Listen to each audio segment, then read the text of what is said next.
Salut, astar.ca, que j'ai lu toutes mes nouvelles du jour. Voici les 5 qui ont attiré mon attention. En 5e position, on a une chronique de Patrick Lagacé dans la presse intitulée Appuyer les trolls et vouloir devenir chef de police. C'est qu'hier, la presse a rapporté que Patrick Lavallée, qui voulait être le chef de la police de Montréal, avait donné 20$ au convoi de la liberté en 2022. Et bien sûr, il a été rétrogradé quand on s'est rendu compte de ça parce qu'il y a eu une fuite des donateurs du Convoi de la liberté. Faut se rappeler quand même que le Convoi de la liberté, c'est un projet mené par l'extrême droite canadienne. Il y avait des liens aussi avec les États-Unis. Et le principal objectif, là, même si c'était théoriquement pour prendre le contrôle du gouvernement, faire de la pression, etc., c'était aussi de faire une passe de cash sur le dos du pauvre monde. Donc, il ramassait des dons, puis on ne sait pas trop où est allé cet argent-là. Mais quand même, ce personnage-là, Patrick Lavallée, a décidé, lui, de leur donner 20$, même s'il était dans la police, même si c'était une organisation qui disait qu'il voulait faire un coup d'État à Ottawa. Il s'est dit, ben oui, on va les encourager. Tu sais, comme on encourage les scouts dans leurs projets en leur achetant des calendriers. Donc, il y a vraiment des gens qui manquent de jugement. Puis en plus, après ça, il a décidé après avoir été rétrogradé, il s'est dit, ben je vais m'essayer, voir, pour être le chef de police de Montréal. Les gens vont sûrement apprécier ma grande intelligence.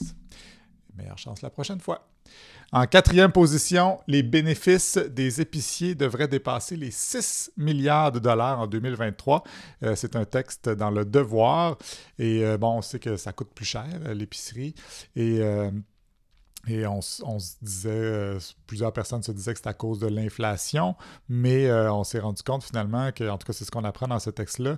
Un rapport cite des données de Statistique Canada selon lesquelles la marge bénéficiaire nette du commerce de détail d'aliments et de boissons a constamment dépassé 3% des revenus totaux depuis la mi-2021. C'est le plus du double de la marge moyenne pour la période entre 2015 et 2019. Donc, ils ont doublé leur marge de profit, les épiciers, pendant qu'il y avait une inflation.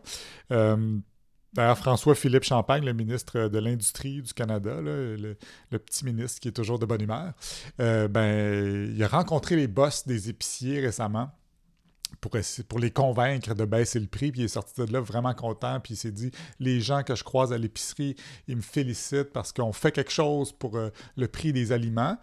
Après ça, les boss des épiceries ont dit en entrevue que ça n'avait rien changé dans leur plan, qu'ils rencontrent François-Philippe Champagne.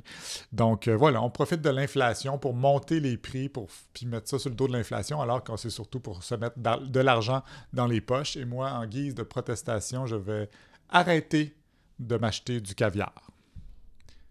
Ils vendent-tu du caviar à l'épicerie? En tout cas. 3e position,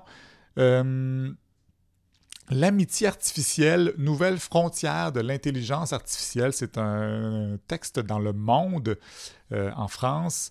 C'est assez inquiétant parce que là-dedans, on sait qu'il y a déjà des gens qui ont des relations amoureuses avec des intelligences artificielles, des robots de clavardage, des chatbots, un peu comme dans le film Her, là, avec Joaquin Phoenix, il y a quelques années quand même. Là, donc, on voyait Joaquin Phoenix qui tombait amoureux un petit peu de son Siri, quelque chose comme ça.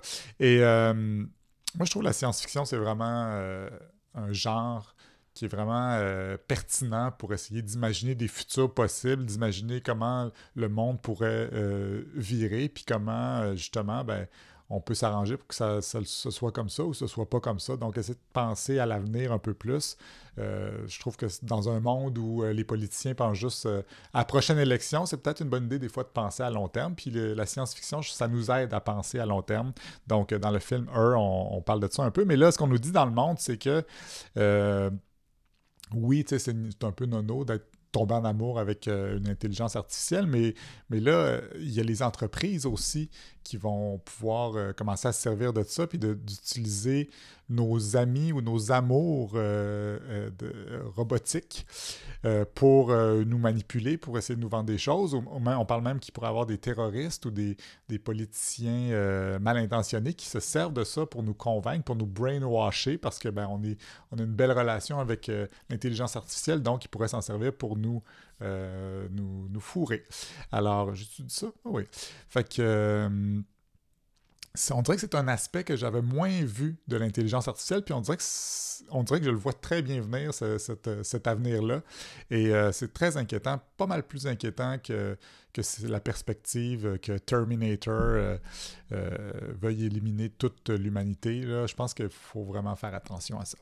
Deuxième position, la guerre à Noël en France, ben, c'est l'émission Quotidien là, en France qui est animée par Yann Barthès, qui est un peu un genre d'infoman, la journée est encore jeune, talk show. Donc, c'est vraiment une émission intéressante, un peu comme Daily Show aussi aux États-Unis.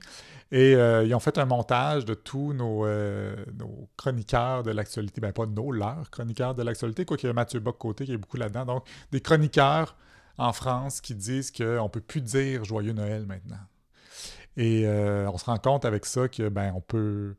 Il y a plus de monde qui disent qu'on ne peut pas dire Joyeux Noël que de gens qui disent Joyeux Noël. Ça? En tout cas, il y a vraiment trop de monde qui disent qu'on ne peut pas dire Joyeux Noël, mais tout le monde le dit quand même. Là, c'est n'importe quoi cette histoire-là, comme on a vu à Québec là, dernièrement, là, qui ont décidé de faire une motion pour protéger Noël. C'est un petit peu débile. Là. Il n'y a personne qui se prive de dire Joyeux Noël. Puis dans ce montage-là, Mathieu Bock-Côté est là à maintes reprises. Donc, je trouve ça intéressant pour nous aussi. Mais c'est un phénomène qu'on voit aux États-Unis, qu'on voit ici aussi, là, la droite qui veut préserver les valeurs de Noël, mais dans le fond, ils ne sont pas menacés vraiment, les valeurs de Noël. Là. D'ailleurs, il y a une histoire de la bûche de Noël là, il y a quelques années. Éric Duhem avait fait une esclandre pour dire comment ça se fait qu'on peut plus dire que ça s'est rendu la bûche des fêtes plutôt que la bûche de Noël, mais ça fait 50 ans qu'ils appellent ça la bûche des fêtes. Donc, il était un petit peu dans le champ. Et en première position, insectes et coraux, des scientifiques appellent à plus de biodiversité chez les emojis. C'est dans le Journal de Montréal. Donc, les experts disent qu'il faudrait qu'il y ait plus de crustacés, d'insectes dans les emojis sur nos téléphones. Donc, à défaut de sauver la biodiversité, on va peut-être pouvoir la préserver en emoji. Donc, je suis très hâte de voir le carcajou et la rainette faux-grillon sur mon téléphone pour pouvoir les ajouter à mes textos coquins. Alors, voilà, c'était vos 5 nouvelles les plus importantes, ou presque, de la journée. Abonnez-vous à aster.ca pour accéder à tous les liens dont je vous parle aujourd'hui. Bye!